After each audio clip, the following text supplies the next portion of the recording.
In the time of Israel's ancient kings, there lived a widow in the town of Zarephath.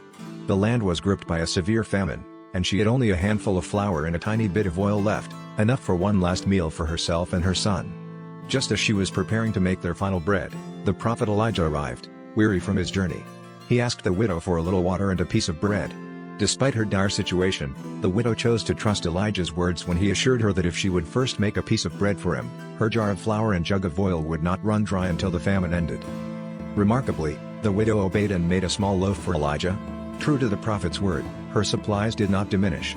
Day after day, as the famine continued to ravage the land, the widow and her son had enough to eat. The miracle of the multiplying oil and flour demonstrated God's provision in the face of scarcity. Elijah stayed with the widow and her son, and they were sustained throughout the famine, a testament to the power of faith and obedience. In another corner of the Bible, we find the story of the Shunammite woman who also displayed great faith and hospitality. She and her husband provided a room for the prophet Elisha whenever he passed through their town.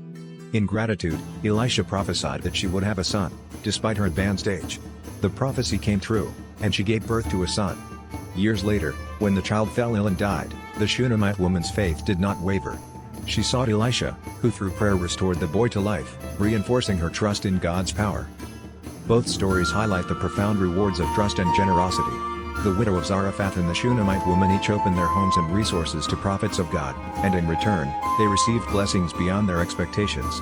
The moral lesson here is that acts of faith and kindness, even in the face of personal hardship, can lead to divine favor and miraculous outcomes.